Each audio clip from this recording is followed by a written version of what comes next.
Hello dear, कैसे हैं आप सब। उम्मीद है कि आप अच्छे होंगे।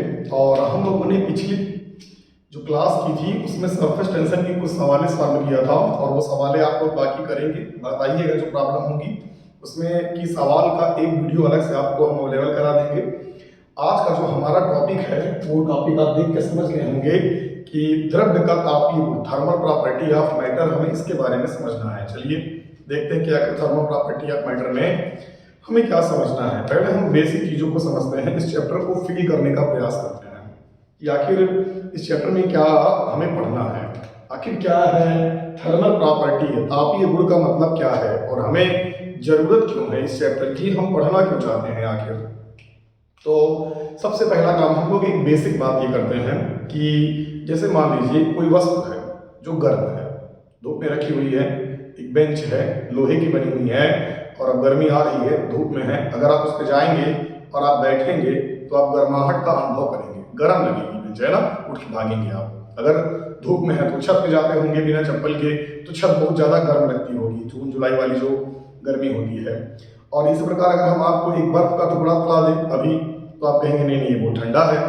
तो हम ठंडेपन को अथवा गर्माहट को महसूस कर रहे हैं और अब हम चाहते हैं कि इस राशि को हम व्यक्त करें, यानी ठंडेपन को या गर्माहट को हम किसी भौतिक राशि के द्वारा व्यक्त करना चाहते हैं। हम जानना चाहते हैं कि कौन सी वस्तु ज़्यादा ठंडी है, कौन सी वस्तु कम ठंडी है, कौन सी वस्तु गर्म है, कौन सी वस्तु बहुत ज़्यादा गर्म है, यानी हम ताप का मापन करना चाहते हैं।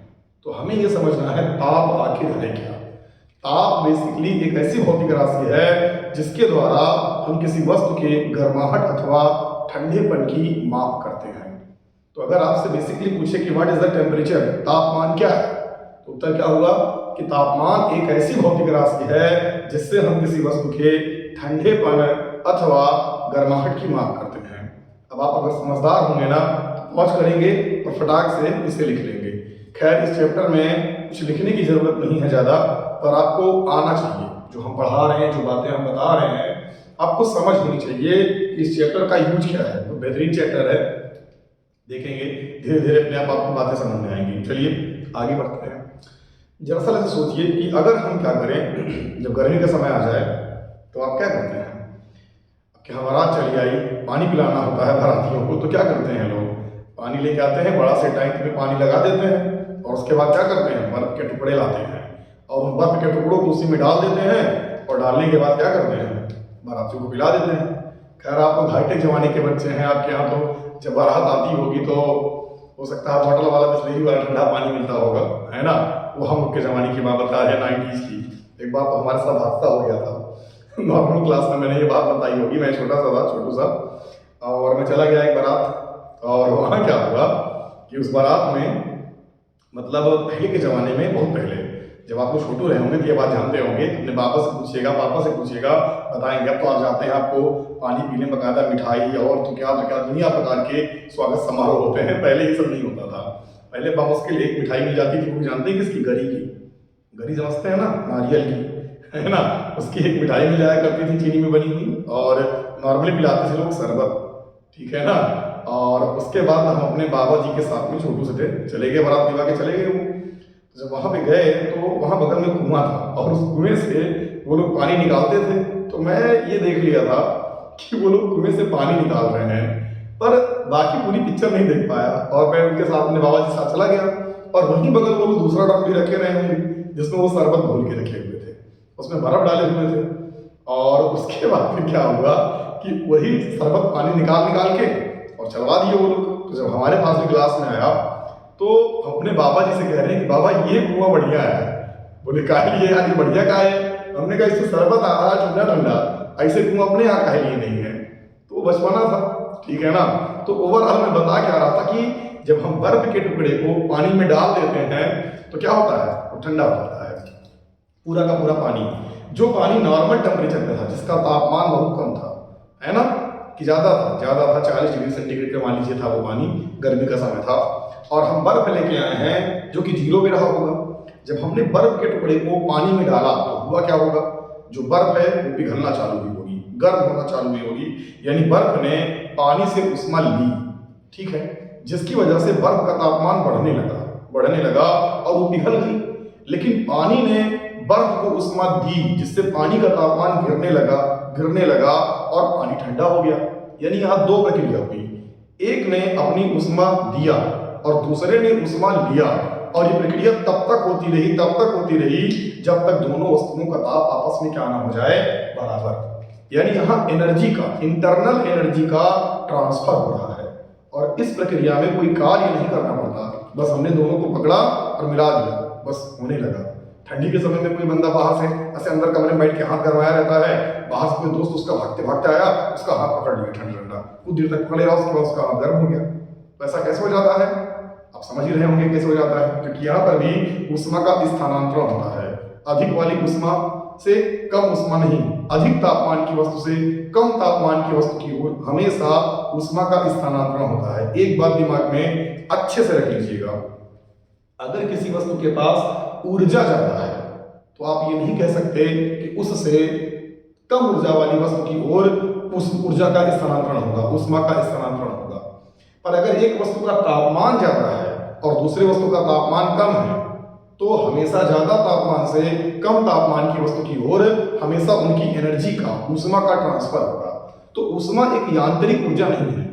एक स्टार वाला पॉइंट यहाँ पे आ गया कि ऊष्मा एक यांत्रिक ऊर्जा नहीं है, क्योंकि ऊष्मा के स्थानांतरण में कार्य की आवश्यकता नहीं होती, ये अपने आप स्वतः होने वाली क्रिया है।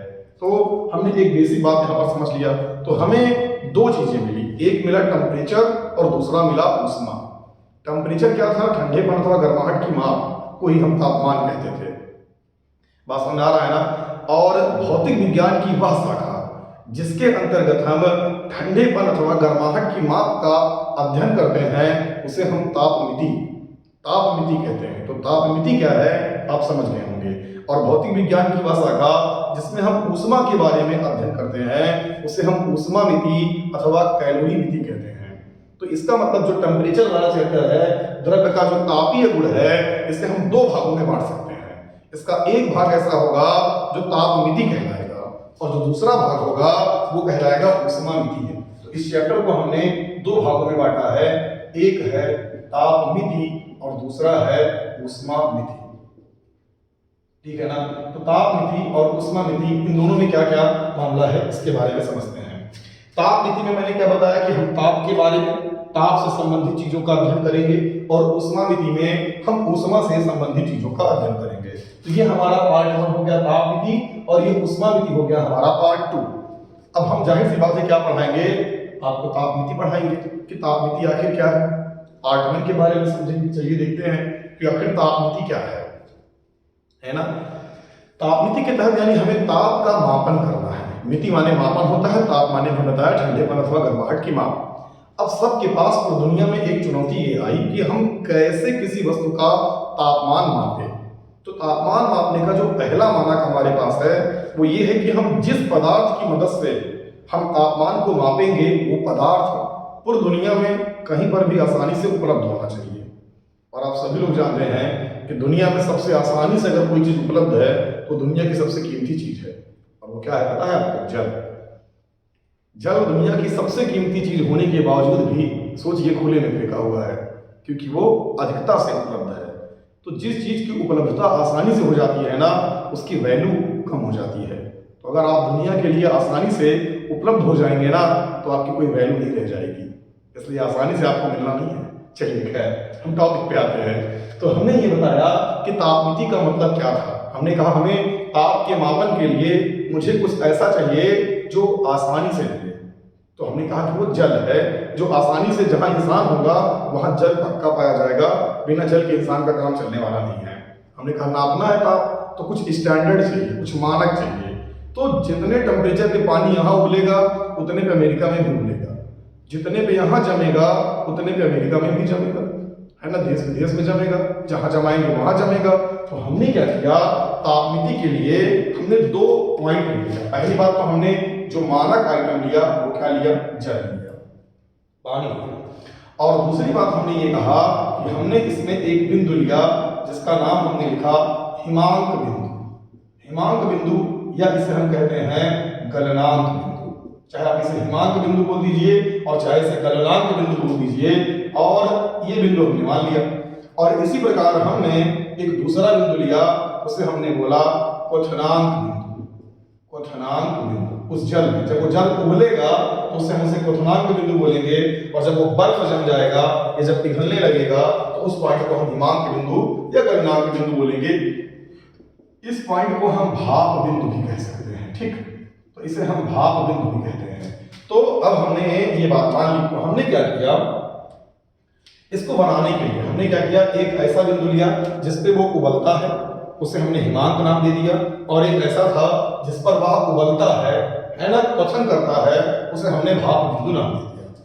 अब इस क्रम में बनाने के लिए, मतलब ताप को नापने के लिए जो हमें पैमाना बनाना था, जो मानक बनाना था, वो टेम्परेचर था। टेम्परेचर के बारे में एक क्वालिटी और है, उसको बात जान लीजिएगा। सबसे पहला काम, जो ताप होता है ना, ये एक अदिश राशि है, ये आप जान लीजिएगा सबसे पहली बात। और एक बात और है, बेसिक बात, इसमें बड़ा कंफ्यूजन होता है बच्चों में, ताप का एसआई मात्रक क्या होता है। तो ताप का जो एसआई मात्रक है वो केल्विन होता है, और अभी हम आपका ये कंफ्यूजन दूर कर देंगे कि आखिर केल्विन क्या है। लेकिन सबसे पहला काम हम जो कवर कर रहे हैं पहले उसे समझ लीजिए, तब केल्विन कैसे आया हम आपको ये समझा देंगे। तो हमने एक भाप बिंदु लिया और एक हिमांक बिंदु लिया। हमने नहीं, जिसने मानक बनाना चाहा, ताप को नापना चाहा, ठीक है ना, और जो नापना चाहता था वो बंदा था सेल्सियस। सबसे पहले अगर इसमें किसी ने काम किया ताप को मापने का तो वो सेल्सियस ने किया। सेल्सियस ने एक बस स्टैंडर्ड मान लिया, एक मानक का हमारा काम किया। उन्होंने क्या किया, सेल्सियस ने एक पैमाना बनाया, और जो पैमाना सेल्सियस ने बनाया उन्होंने क्या देखा कि अच्छा कैसे बनाया, ये हम नेक्स्ट क्लास में आपको बता देंगे कि सेल्सियस का जो पैमाना है वो किस आधार पे काम करता है, कैसे उन्होंने इसके बीच में पारा भरा, कैसे तापमान नापा, एक्सपेंशन कैसे हुआ, वो तापीय प्रसार की बात है। तो चीजें कनेक्टेड होंगी सब। मैंने कहा ना, आप फिजिक्स सिर्फ समझेंगे नहीं, आप फिजिक्स को फील कर लेंगे कि आखिर दुनिया में ये हुआ क्यों, इस चैप्टर की नीड हमें क्यों है, हम क्यों पढ़ना चाहते हैं, ढंग से एक बात आपको आ जाएगी।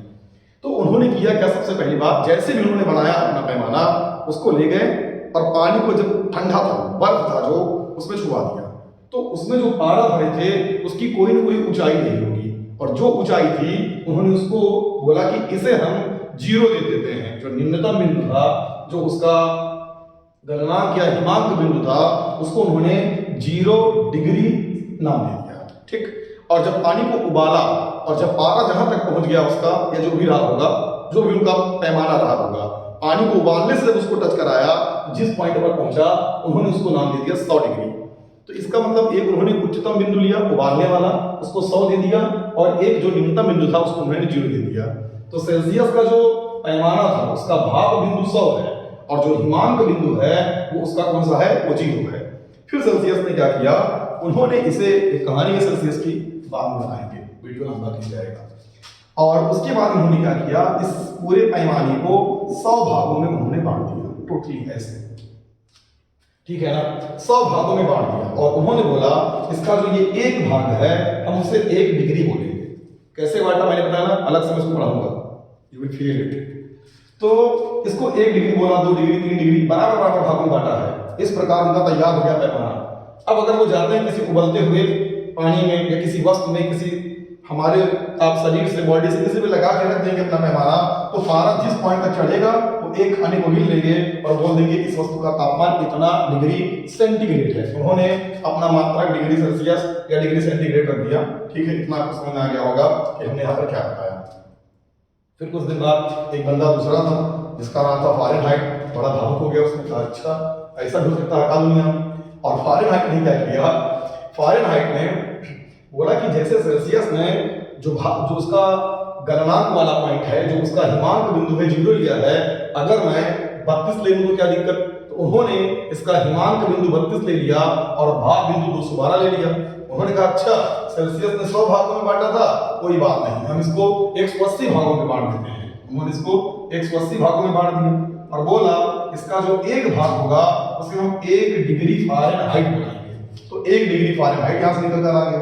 तो 1 डिग्री फारेनहाइट एक भाग को बोलेंगे क्योंकि उन्होंने इसको 180 भागों में बांटा था। इसी प्रकार एक बंदा और था, उसने कहा अच्छा तो हम भी बना सकते हैं। वो लेके आया अपना पैमाना जिसका नाम था र्यूमर, और र्यूमर ने क्या किया कि जो उसका निम्नतम पॉइंट था, यानी जी कौन सा बिंदु, हिमांक बिंदु, और उसको उन्होंने कहा हम 0 डिग्री मान लेते हैं, और जो उन्होंने बोला भाग बिंदु है उसको वो 80 मान लेते हैं, और उसके बाद बोले हम इसको 80 भागों में बांट देते हैं। उन्होंने इसे 80 भागों में बांट दिया, और जब 80 भागों में बांटा तो बोला एक भाग 1 डिग्री रीमन कहलाएगा। तो केल्विन बोले हम थोड़ी कम है किसी से। उन्होंने क्या किया कि इसका जो निम्नतम बिंदु था, है ना, जो इसका हिमांक बिंदु था, उसको 273.15 केल्विन मान लिया, और ऊपर जाने पे इन्होंने 373.15 केल्विन माना, और इसको उन्होंने 100 भागों में बांट दिया। बड़ा ऊंचा चल रहा था, तो हमारा मूड खराब, हमने कहा चलो के वाला बना लेते हैं एक पैमाना। आप अपना बना लीजिएगा, आपका भी जो नाम होगा। हमने कहा इसका जो निम्नतम वाला पॉइंट है मैंने इसको टीएल ले लिया, और जो इसका उच्चतम पॉइंट है मैंने टीएस ले लिया। सबसे काम का यही पॉइंट है। इसमें कि एक सवाल गारंटेड आएगी, मतलब आएगी हर एग्जाम में, कि कहेगा एक पैमाना था जो गलत हो गया, गलत होने पर उसकी माप कितनी थी, बताओ सही होने पे माप कितनी होगी। बड़ा मस्त है, दिखाएंगे सवाल कराएंगे तो आपको आएगा। अब हमें ये निकालना है कि पैमाना बना कैसे है, ठीक। तो हमने एक इस पे बीच वाला मिडिल पॉइंट ले लिया ऐसे, और हमने इसको सी मान लिया, इसको हमने फ़ारेनहाइट ले लिया, इसको आर ले लिया, इसको के ले लिया, और इसको हमने कुछ भी ले लिया, त्रुटि ले लिया, अज्ञात ताप है, अननोन है। तो बनाने के लिए कैसे बनाया, सबसे पहले यहाँ पर हमने सी में से 0 को हटा दिया, और फिर यहाँ पर देखिएगा 100 में से हमने 0 को हटा दिया, मैक्सिमम में से मिनिमम। ये बराबर होगा क्योंकि सबके अपेक्षित मान जो आ रहा है वो बराबर ही होंगे। तो फिर इसका अगर हम लिखेंगे तो लिखेंगे f माइनस लोवेस्ट कितना है 32, और उसके बाद यहाँ लिखा है हाईएस्ट वाला 212 माइनस 32। इसी प्रकार जब हम यहाँ करेंगे तो लिखेंगे r माइनस 0, और फिर लिखेंगे हाईएस्ट माइनस लोवेस्ट यानी 80 माइनस 0। जब हम यहाँ पर सॉल्व करेंगे तो हम यहाँ लिखेंगे k माइनस लोवेस्ट 273.15, और अपान ऊपर वाला 373.15 में से लोवेस्ट वाला घटा देंगे 273.15। तो अब आपको समझ में आ गया होगा, यहाँ पर मैंने बेसिक काम क्या किया। अब इसको भी अगर लिखते हैं, क्या लिखते हैं आप, लिखते हैं टी और माइनस ये लोवेस्ट वाला, तो टी माइनस टीएल, और फिर लिखते हैं आप T highest, sorry T highest और माइनस टी लोवेस्ट। बात समझ आ रहा है ना। अब देखिएगा यहाँ पर हमने क्या क्या किया, पहले सी में से 0 घटाया, फिर 100 में से 0, एफ में से 32, 212 में से 32, आर में से 0, फिर 80 में से ये, फिर इसमें से ये, इसमें से ये। उम्मीद है आपको आ गया होगा। इसको आप सॉल्व करेंगे, घटा देंगे, सब आपको मिल जाएगा।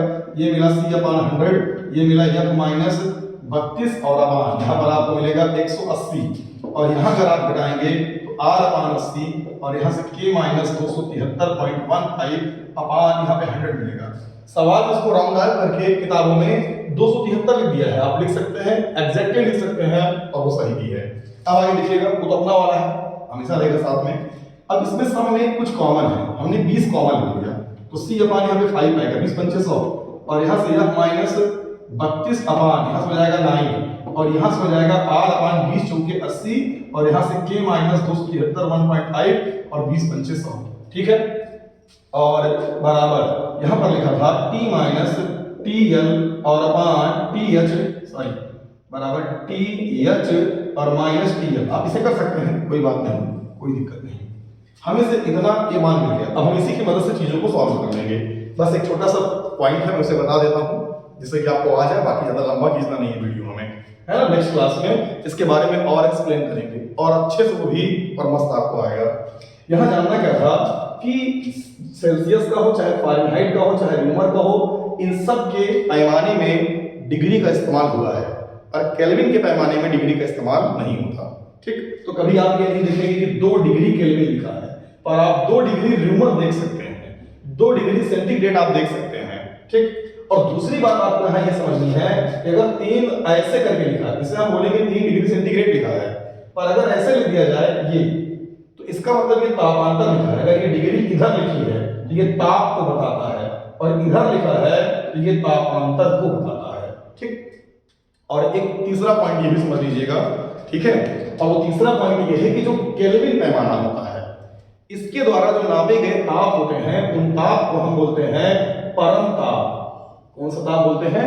परम ताप। तो केल्विन पैमाने से नापे गए ताप को हम परम ताप बोलते हैं। चलो चौथा पॉइंट भी समझ लेते हैं कि अगर मान लीजिए जो हमारा केल्विन पैमाना है, ठीक, इसके द्वारा जो नापी जाने वाली न्यूनतम माप होती है वो होती है 0 केल्विन। यानी ये पैमाना कहता है कि हम इससे कम तापमान नहीं नाप सकते, ठीक। यानी केल्विन पैमाने के द्वारा ऋणात्मक तापमान को नहीं मापा जा सकता, ठीक। यानी न्यूनतम ताप क्या होता है, वो होता है 0 केल्विन, जो हम इससे नापते हैं। अब एक बात आपसे ये मेरा है क्वेश्चन है, अब आपको समझना है, बताइएगा हमें, अगर आप उस क्लास कर रहे हैं तो यहीं पे क्लास लीव करेंगे, आपको ये बताना है कि मैक्सिमम टेम्परेचर कितना होता है, मिनिमम टेम्परेचर कितना होता है, कहाँ पे हमने मापा है। आप बुकों में ढूंढेंगे, हर किताब में जो थर्ड से थर्ड क्वालिटी की किताब होगी उसमें भी लिखा होगा, पर इसी बहाने कम से कम आप किताब का एक पेज तो पलटेंगे। और एक क्वेश्चन आपसे लिए और है कि जल का जो त्रिक बिंदु होता है वो क्या होता है, और आपको ये समझ के आना है कि त्रिक बिंदु का मतलब क्या होता है। तो इतनी बात आप समझिएगा, बाकी आपको आएगा। दरअसल आपकी आज की क्लास बड़ी सीरियस चल गई। मैं शुरू में आते ही मान कहानी सुना के सोचा कि थोड़ा माहौल बना लेंगे, पर ये हो नहीं पाया क्योंकि दिमाग डिस्टर्ब हो गया। आज इतना ज़्यादा ट्रैफिक था कि मुझे आने में बहुत देर हो गई, बच्चे वापस चले गए, है ना। अफसोस होता है जब कोई दूर से पढ़ने आए और वापस जाए तो, है ना। तो इसलिए कोई दिक्कत नहीं, लेकिन होता है डिस्टर्ब हो जाती है क्लास, तो फिर माइंड अपसेट हो जाता है। पर चलिए कोई बात नहीं, इस क्लास को आप समझिएगा, एंजॉय करिएगा। ना समझ में आया होगा तो हम इसे फिर से बना देंगे अगर आप कहेंगे तो, और उम्मीद है कि समझ में आ जाएगा आपको। चलिए ठीक है डियर, पढ़िए, रिवाइज करिए, मस्त रहिए। बेस्ट आप तक।